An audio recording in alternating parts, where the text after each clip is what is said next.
I'm going to show you exactly how to get ChatGPT to recommend your sales page and what you're offering to ideal customers for free.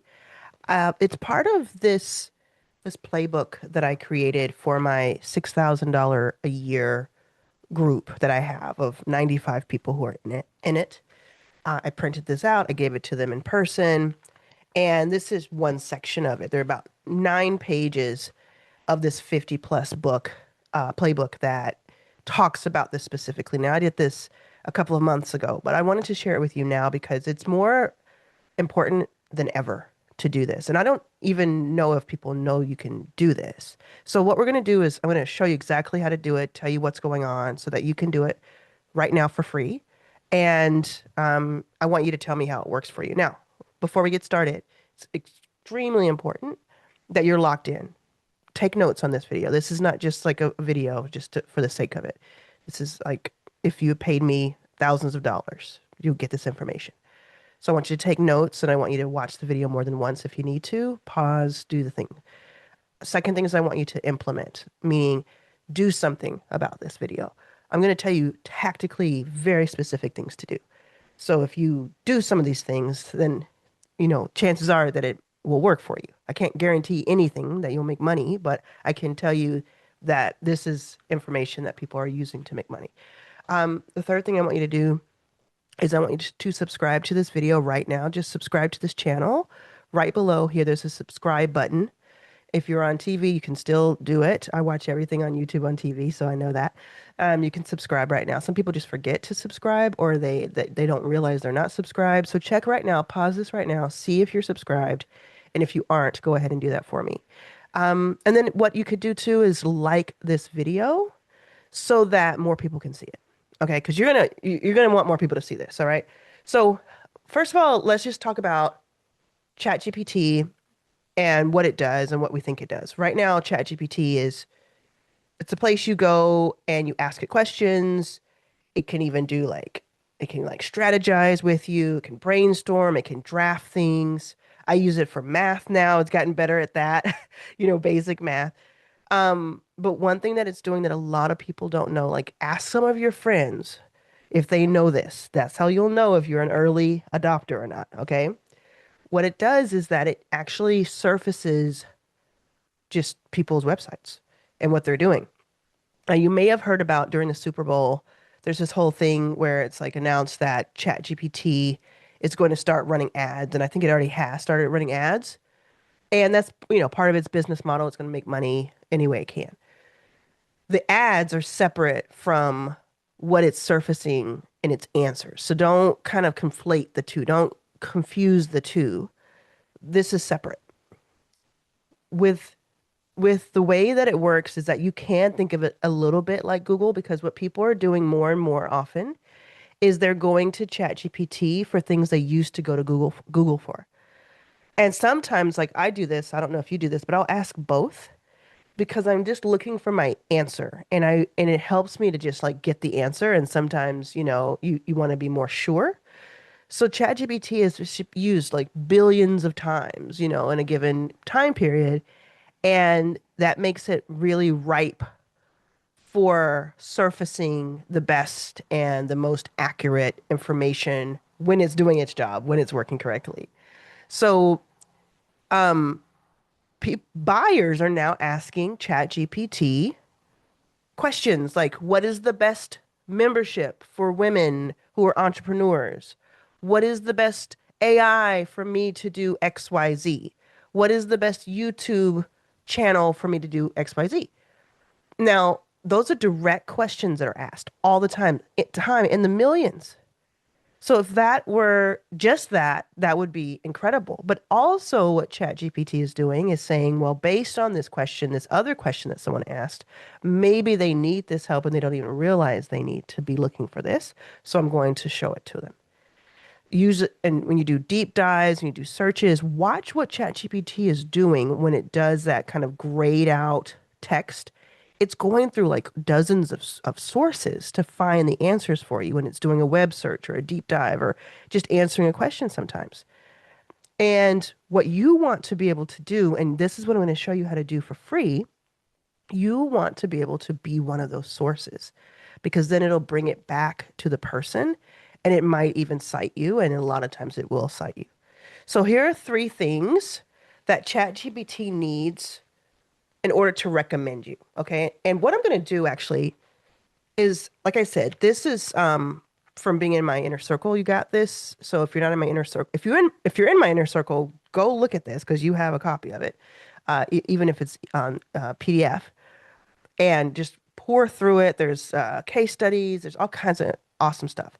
If you're not in my inner circle, which most people are not, what I'm going to do is take the 9 pages of this that have to do with the specific topic, and I'm going to put it into the Your First 5K classroom. So I'm going to link to Your First 5K below. There are 18,000 people in it as of today, as of now, right? So you probably are in Your First 5K already. Go into the classroom for free. Go into the AI for Business module. And I'm going to add these 9 pages that give you exact scripts and exact things to look at so that you can do this. So you take this video, and then this will be the other half of it. You won't understand the 9 pages if you don't watch this video. And if you only watch this video, you might not have all the resources you need. But there are three things that ChatGPT needs in order to recommend you, just in a simple way.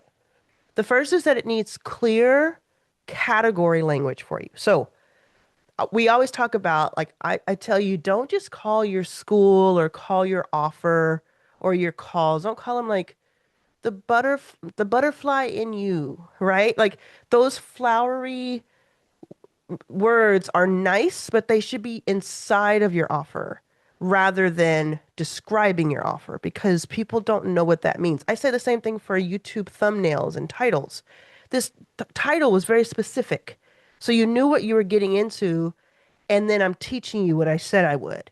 That's what people need, and that's what ChatGPT needs, and other AI, not just ChatGPT, by the way, other AI like Claude and Gemini and all of that. What they need in order to recommend you is they need you to tell it what it is. So on in your school, if you have one, SKOOL, if you have a school membership, if you have an offer, a website, any of that, instead of saying something like elevate your potential, as like the main thing, you would say this is a paid membership for women entrepreneurs building recurring revenue, if that's what it is. And you can, like in a meta way, you can go back to ChatGPT and ask it to make it more precise. Say, like, I want to change the name of this, or at least add some more clarification as to what this is. Because AI needs labels. It needs that food in order to digest the food, right?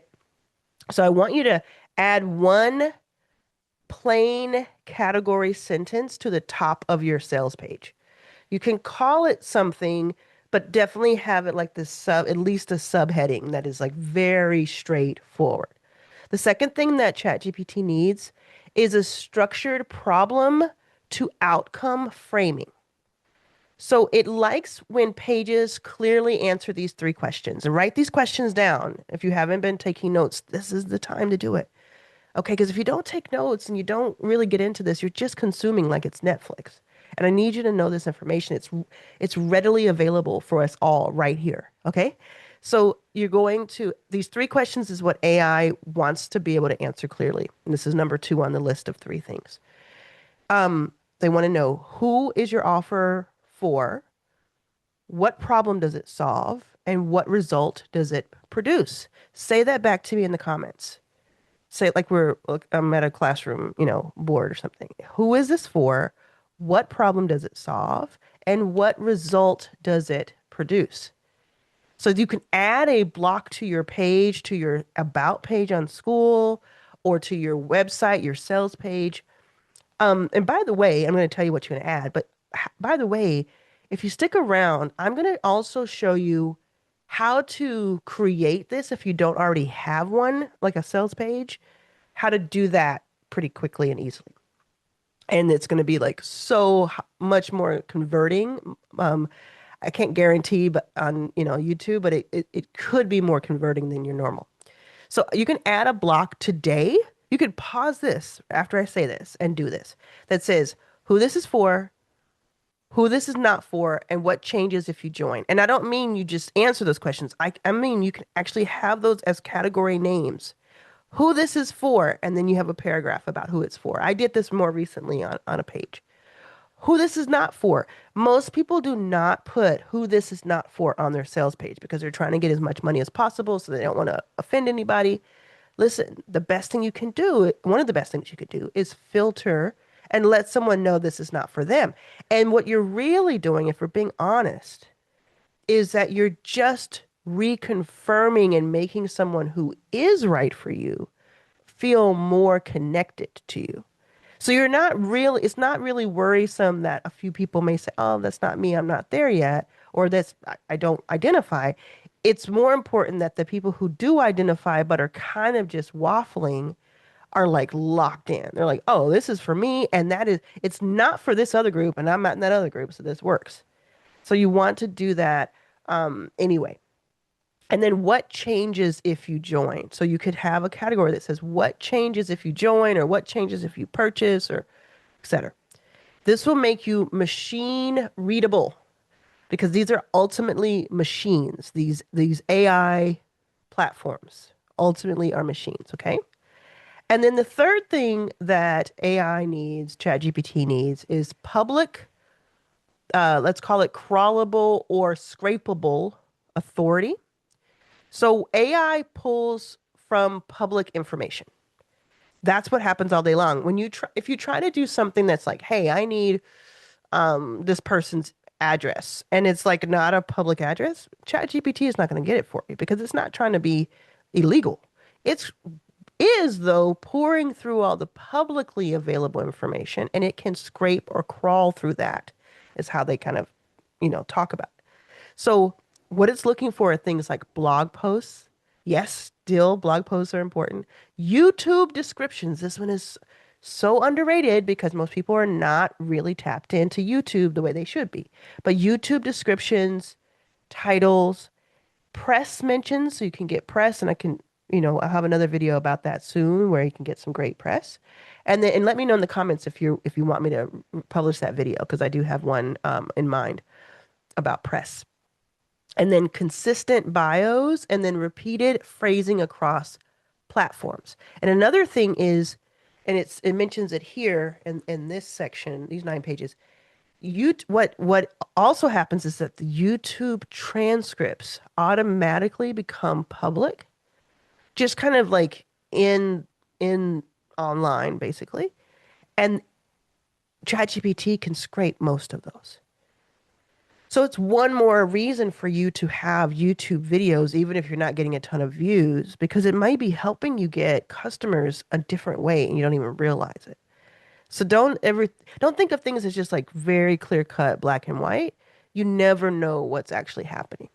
Okay, there's a million reasons to have a YouTube channel. That's just one. So if your membership, let's talk about school. I think I've helped maybe 300 people start their own school memberships so far. And I'll keep doing it because I want to represent it there. But like, let's say you just have a school, but you're not represented anywhere else.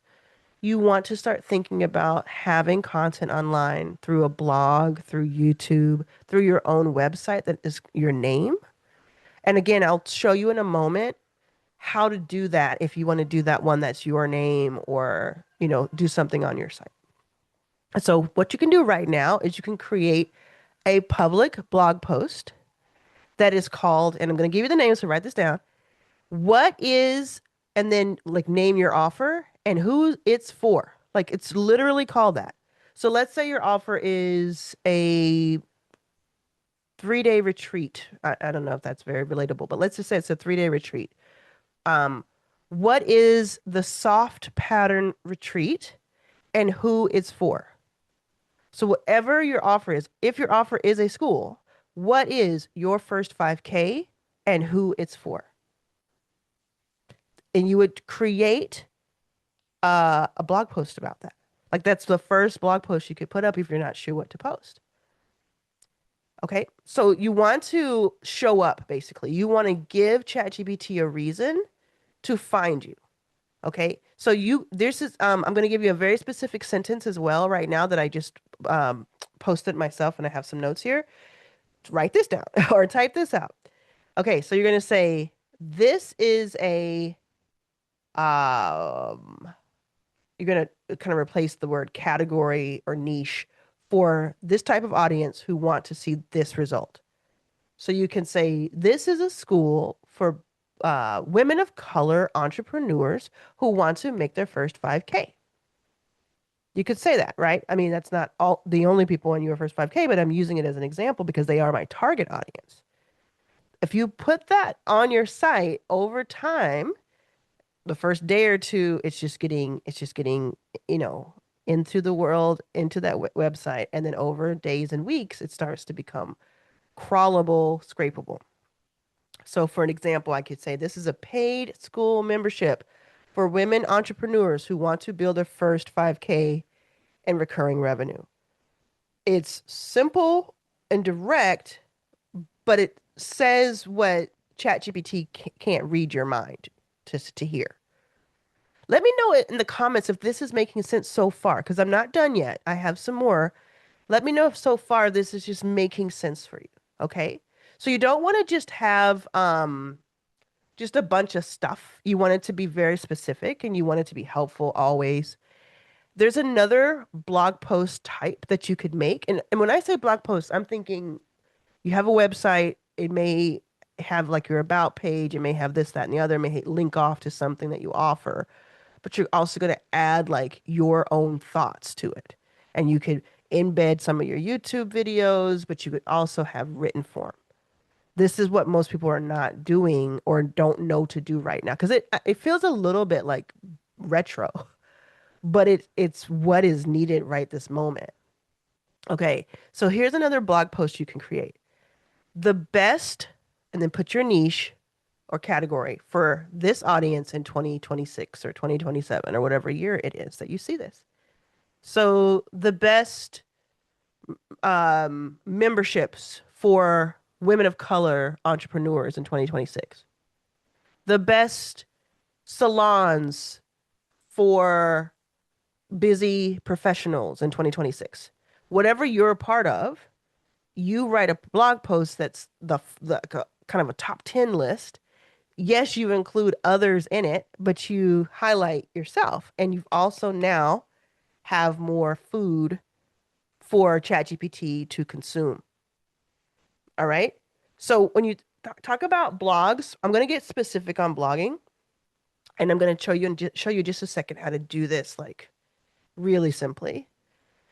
So if you want to increase the likelihood that your information is being seen on ChatGPT, like when other strangers look up something that's about you, about your lane, you are more of the person who is discovered, then you want to have your own blog. You can put it on Substack, you can put it on Medium, you can do all of those. It'll work in some way. But the best thing you can do is to start your own domain, which is yourfullname.com.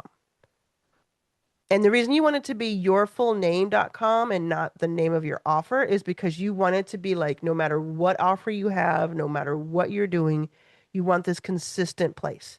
Now you may be like, Arlan, you don't have arlanhamilton.com, do you? I don't, but I'm going to have one because this is so important. I have so much stuff online. So I have people reach out to me all the time who tell me that they found me on ChatGPT. That's why I'm doing this video. Essentially, it's why I did this in the playbook. And I want more people to have this because I know you can do it.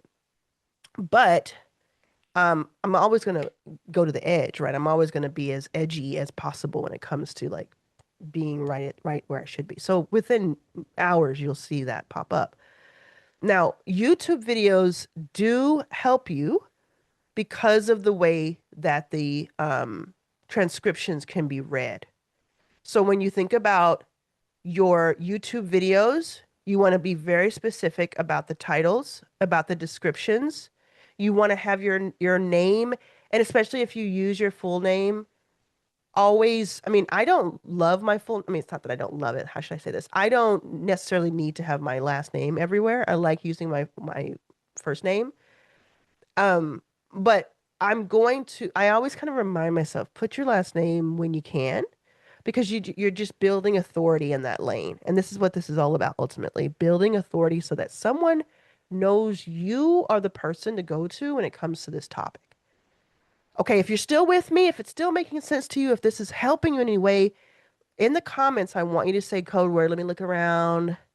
Delivery is the code word. Delivery. That means that you are still here, that this is helping you, and that you are in it to win it. Okay.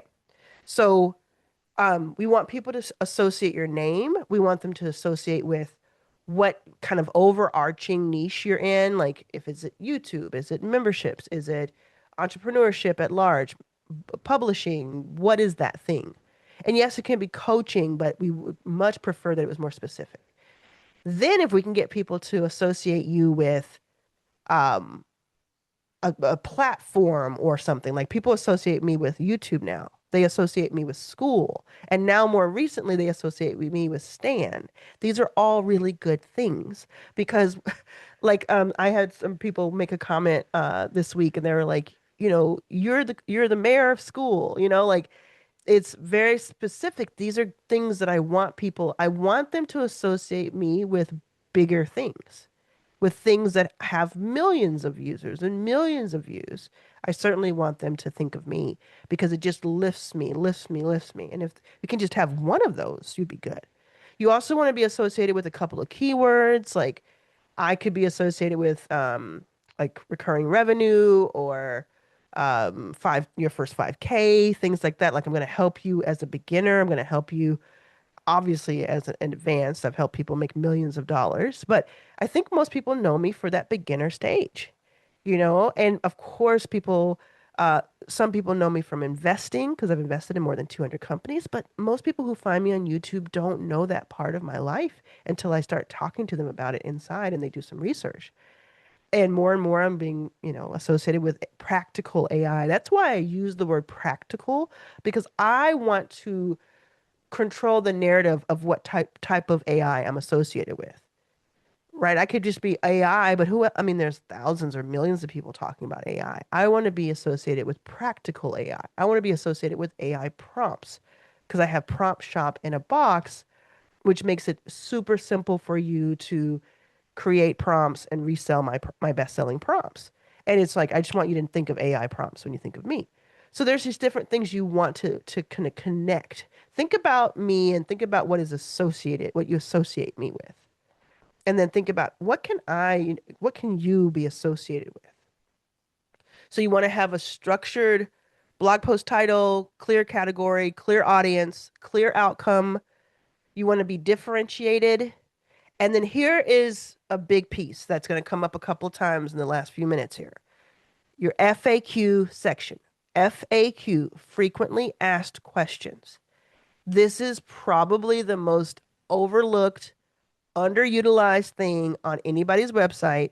People think of it as a literal footnote. It's a last thing that they add, but it could be one of the top things that is actually getting you recommended on ChatGPT, because it is very, very powerful for AI retrieval, that crawlability we were talking about. So you're going to always use that FAQ section to just create rich content, rich keywords, descriptors, things that help AI associate you with something. Okay, let me know in the comments if that was a light bulb moment for you, because it is a big deal, but no, I haven't heard not one person talk about this. Not one person. Another thing that's going to be a big hack for you that I think you're going to have fun with, but a lot of people don't really know to do this. Some people do, is to have essentially, if not a catchphrase, then a similar phrase that is used all the time. So that you could kind of say that with your first 5K. If you think about it, what I have done is over the last few years, I have associated myself with be yourself so the people looking for you can find you. And now I've seen that on billboards and I've seen it in, very, very cool situations because I said it one time in 2017, I think, 2017 or 2018. And it caught on, and I just kept saying it over and over again. But it doesn't have to be like this beautiful phrase. It could just be like, this is what I do. The elevator pitch, but just one sentence or not even a sentence, because you want to use it everywhere you go. Now, if you start getting on podcasts, if you start, getting in front of audiences, you want to find a reason to say this thing at least once, and you definitely want to say it on print. You want it to be printed about you, and that's controllable by having a blog post. Now, you don't have to like spend hours and days on blog posts and revamp your entire situation. It just means add a little blog section to whatever you're doing outside of your membership, outside of your website, if unless you're like, or in your website, but bringing attention to you and using that, You also can use LinkedIn. LinkedIn is searchable, a ton. So use LinkedIn. Um, and like I said before, you can get mentioned in press, and that starts to really surface big time for ChatGPT. Now, remind me or let me know in the comments if you want me to release that video about getting press. I have a really cool hack for you when it comes to getting press for free, and it's fun, and I can tell you all about it. Okay, so then we talk about FAQs, and you can answer things like, what is dot dot dot, like what is your offer? Who is it for? How much does it cost? How is it different from other things like it?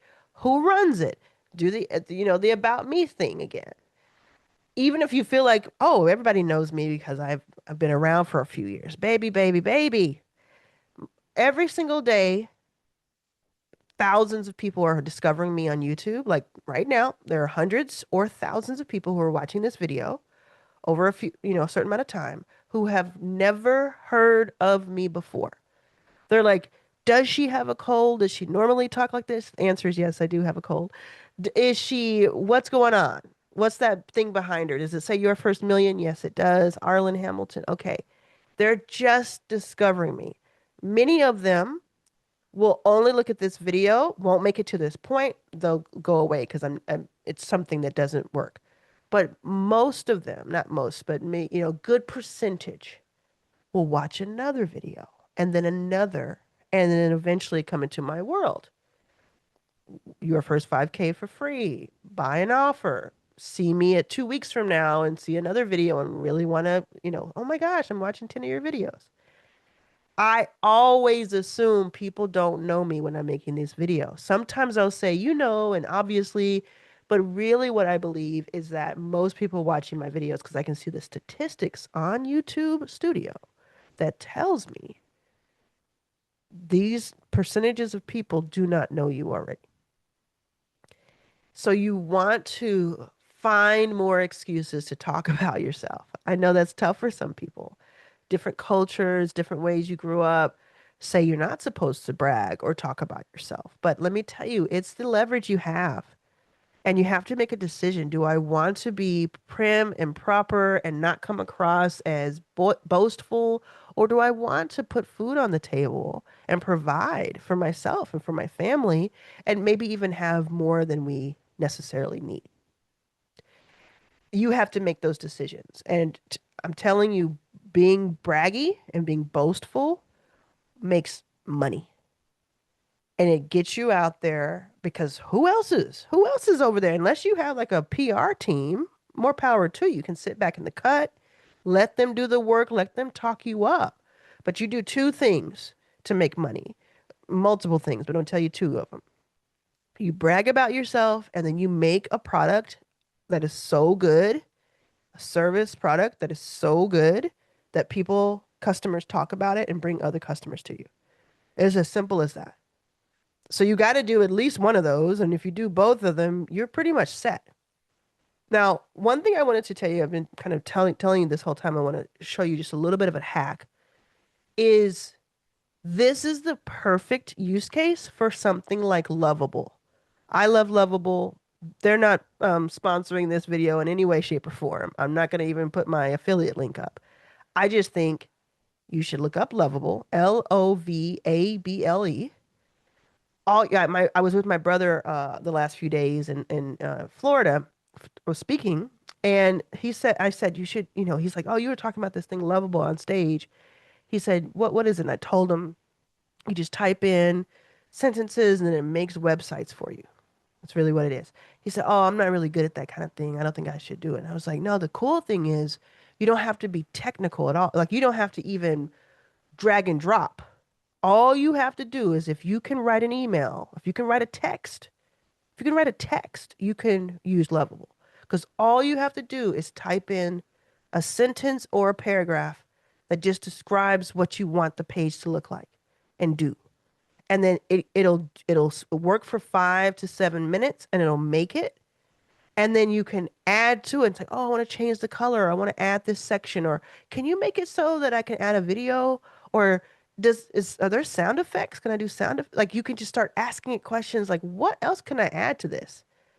And you can build it over time and make something. And so taking everything we just learned and taking what you're going to want to implement from these 9 pages that I'm going to take from this playbook, I'm going to put this in your first 5K classroom in the AI for business section. Okay. You can go there right now, join, look in the classroom tab, scroll down to AI for business, and you'll be able to find this. I'll clearly mark it.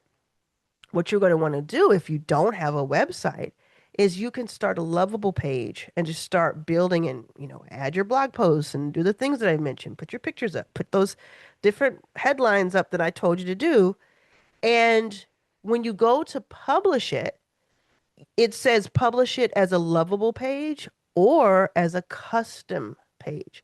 So either way, let's say you wanted to do a Lovable page because you did not want to pay for a custom domain. All good. Not ideal, but still okay. Call it your full name. And then it's going to be like your full name dot lovable dot app. But at that point where you go to publish it or a little bit later, you can always do it later. You can publish it one way and then switch it. You can say, I want a custom URL. It'll take you to a third party and it'll say, okay, what URL do you want? And you type in your name and see if it's available. Add something like if your name is like too common, you can add a little something at the end or a by your name, right? And that is like the beginnings of like something really big. Because you might be wondering, like, how long does it take to get all this set up? And then how long does it take for it to work? To get it set up can take anywhere from a day to like 2 to 3 weeks. Because it just depends on how you operate, how fast you work, if you like to give stuff time, if you're super, super busy, it may be like, oh, I'm going to take 15 minutes a day and just work towards this. Or some people are going to be like, let me take the next 3 hours and just create this. Let me just go. So it's going to take the time that, it takes, but it's not going to be too much. And you can always add to it over time and build it out. And then the second thing is like, how long does it take for it to work? That's an exact number that I don't know, and I don't think any of us know.